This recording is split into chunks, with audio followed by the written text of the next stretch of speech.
ഞാനിന്നിവിടെ ചെയ്യാൻ പോകുന്നത് ഇരുമ്പമ്പുളിയുടെ അച്ചാറാണ്. ഇത് ഫ്രഷാണ്, എൻ്റെ വീട്ടിൽ തന്നെ ഉണ്ടായതാണ്, ആദ്യമായിട്ട് ഉണ്ടായ കായാണ്. ഇതുകൊണ്ടൊരു അച്ചാറണക്കാന്ന് ഞാൻ വിചാരിച്ചേക്കുവാണ്. അപ്പോൾ ഞാനത് കഴുകി എടുത്തിട്ട് വരാം. കഴുകി ഫ്രഷാക്കി തുടച്ച് കൊണ്ടുവരാം കേട്ടോ. അപ്പോൾ ഇത് ഞാൻ കട്ട് ചെയ്തെടുക്കുകയാണ്. ഇതേ രീതിയിൽ നമ്മളൊന്ന് കട്ട് ചെയ്തെടുക്കും. ഇത്തിരി വലുതായാലും കുഴപ്പമൊന്നുമില്ല.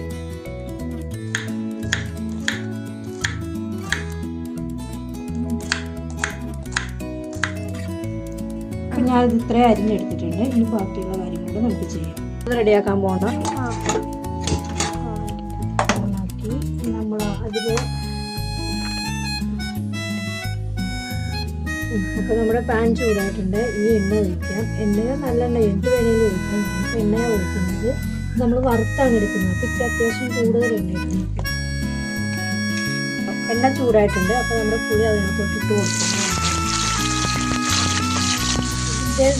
ജലാംശമൊക്കെ നന്നായിട്ടൊന്ന് വറ്റും വരെ നമ്മളൊന്ന് ഇളക്കി കൊടുക്കുക. അപ്പം ഇത് അത്യാവശ്യം വെള്ളമൊക്കെ വറ്റി വന്നിട്ടുണ്ട്. ഇത് നമുക്ക് വേറൊരു പാത്രത്തിലോട്ട് എടുത്ത് മാറ്റാം. ഞാൻ കോഴി വേറൊരു പാത്രത്തിലോട്ട് വെക്കുവാണ്. ഈ ഒരു രീതിയിൽ നമുക്ക് കിട്ടിയിട്ടുണ്ട്. അപ്പോൾ ഇങ്ങനെ ചെയ്യുന്നതിൻ്റെ ഗുണമെന്ന് വെച്ചിട്ടുണ്ടെങ്കിൽ നമുക്ക് ഒത്തിരി നാൾ കേടാകാതിരിക്കും. അപ്പോൾ നമ്മൾ ആ വറുത്ത എണ്ണയിലോട്ട് തന്നെയാണ് കേട്ടോ കടുകിട്ട് പൊട്ടിക്കുക. ഉലുവ ഇടുക.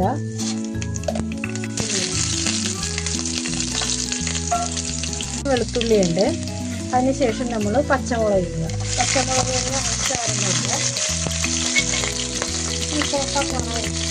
അതിനുശേഷം കറിവേപ്പില ഇട്ട് നമ്മൾ പിന്നെ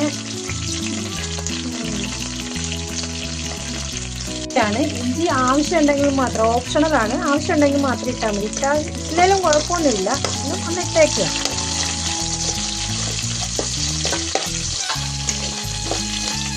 ഇതെല്ലാം കൂടെ ഒന്ന് നന്നായിട്ട് മുരിഞ്ഞ് വരുന്ന രീതിയിലൊന്ന് ഇളക്കി കൊടുക്കും. പാടി വന്നിട്ടുണ്ട്. അപ്പോൾ നമ്മൾ ആവശ്യത്തിനുള്ള മുളക് ഇടുക. മുളക് പൊടി ഒരു 1-1.5 ടീസ്പൂൺ കൂടുതലിടുക. അതൊന്ന് ഇളക്കിയെടുത്തതിന് ശേഷം നമുക്ക് കുറച്ച് 1 സ്പൂണോളം മഞ്ഞൾപ്പൊടി ഇടുക. മഞ്ഞൾപ്പൊടി ഇളക്കുക.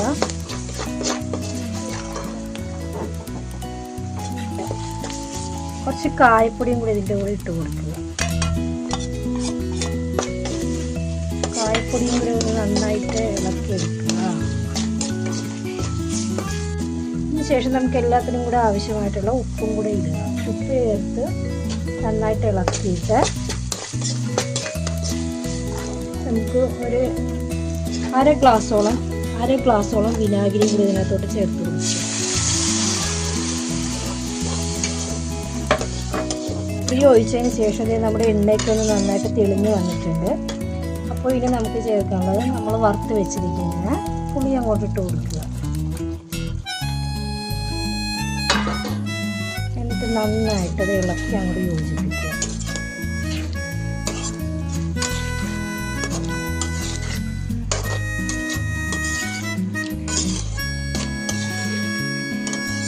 ഇത് കാശ്മീരി മുളക് പൊടിയാണ് ഇട്ടുന്നുണ്ടെങ്കിൽ നല്ല ചുവപ്പ് കളറിൽ കിട്ടും. ഇപ്പം എൻ്റെ കയ്യിൽ സാധാ മുളക് പൊടിയുള്ളത്, ഞാനിപ്പോൾ അതാണ് ഇട്ടേക്കുന്നത്.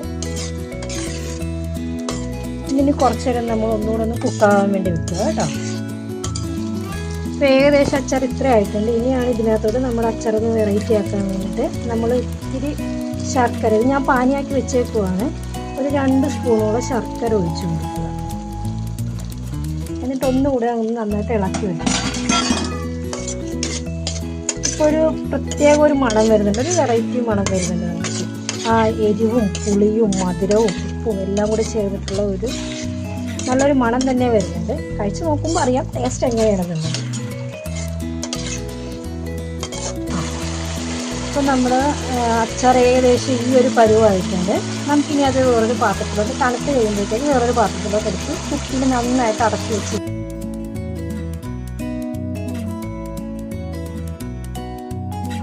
ഗുണമെന്ന് പറയുന്നത് ഒത്തിരി നാൾ കേടാകാതെ. ഇതിപ്പോൾ ഞാനൊരു പാത്രത്തിലോട്ട് മാറ്റുവാണ്. കണ്ടോ, നല്ല ടേസ്റ്റ് ആയിട്ടുണ്ടെന്നും ആണ് എൻ്റെ വിശ്വാസം.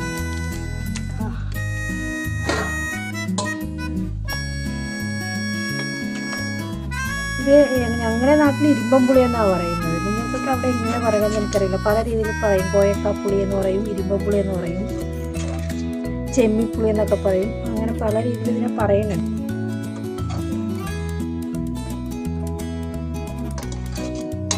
ഇതാണ് എൻ്റെ അച്ചാർ. അപ്പോൾ ഇത് ഞാൻ തണുത്ത് കഴിയുമ്പോഴത്തേക്കും ഒരു ഗ്ലാസ് ജാറിലോട്ടൊക്കെ മാറ്റി വയ്ക്കും. ഓക്കെ, അപ്പോൾ ഇത് ഇഷ്ടമായിട്ടുണ്ടെങ്കിൽ എല്ലാവരും ഒന്ന് ട്രൈ ചെയ്ത് നോക്കണം കേട്ടോ. പിന്നെ ആദ്യമായിട്ട് എൻ്റെ ചാനൽ കാണണമെന്നുണ്ടെങ്കിൽ എല്ലാവരും ഒന്ന് വീഡിയോ കണ്ട് സബ്സ്ക്രൈബ് ചെയ്ത് ലൈക്ക് ചെയ്ത് ഒരു കമൻറ്റൊക്കെ ഇട്ടോണം കേട്ടോ.